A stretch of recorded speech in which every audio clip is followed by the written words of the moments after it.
A very interesting consultative forum meeting today, January 11th in Grand Turk, where there was a joint session with the Advisory Council, political, business, and civic leaders. It was an open debate on current recommendations on constitutional and electoral reform. The Honorable Attorney General Hugh Shepard presented the recommendation of the All-Party Constitutional Commission and the recommendations of electoral advisor Kate Sullivan to the House for discussion. It was leader of the PDM, Douglas Parnell, who spoke first. Parnell was adamant that the January 14th deadline set by constitutional and electoral advisor Kate Sullivan was not upheld and asked for a 30-day delay. During his presentation, Parnell spoke on the fundamental difference between the recommendations put forward by Kate Sullivan and those presented by the All-Party Constitutional Commission. Our view is that on the recommendations we will continue again to negotiate with UK ministers. But the fundamental difference between both reports is whose interests it protects.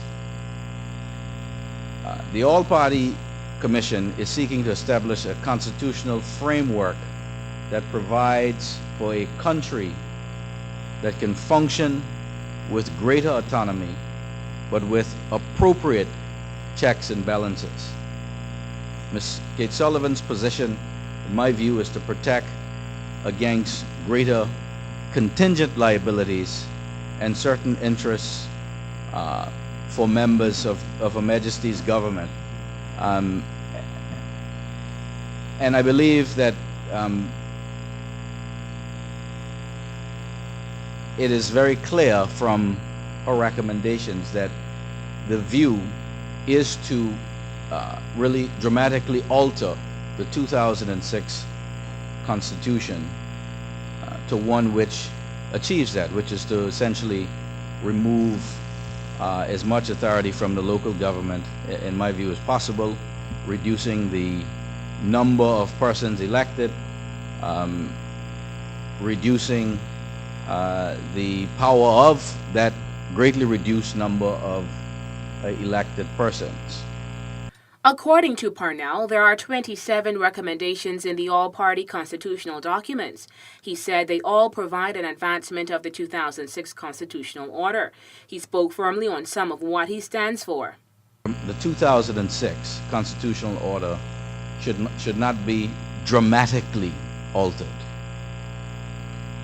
Second, that voting should be by belongers only. That there should be a bicameral system.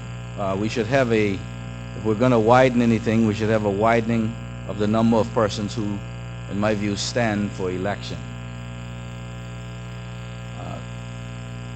While the All-Party Constitutional Commission does not speak to it, I think that there is merit, and perhaps there is agreement between, I should say my view, is that there is agreement for some version of a mixed first past the post and proportional system, but in a manner that is again not too distant from the boundaries and style of the last constitutional boundaries. Also contributing to the discussion was Norman Saunders. I believe that the recommendation is making a mistake by reducing the ministers from 7 to 6. I believe that 7 is a good number, and the logic that is being put forward, that because we are a small territory and the rest of it, I don't think that holds for the Turks and Caicos Islands. The workload does not move in geometrical proportion on the size of the country. This country has a lot of problems to be solved, and not because we are country 25,000. It means that you compare England or the United States, you only see so many members. The workload, I think, justifies ministers in order to serve the country effectively.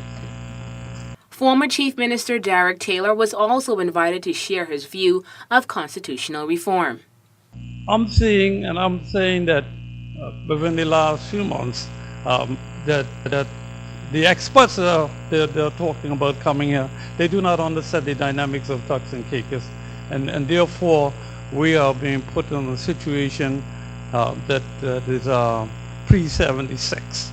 I mean, what is being recommended, and as I stated earlier, we cannot be treated as little children. There must be responsibility and accountability on both sides of the Atlantic here in Turks and Caicos, and indeed the UK, when we are talking in terms of moving forward as a people.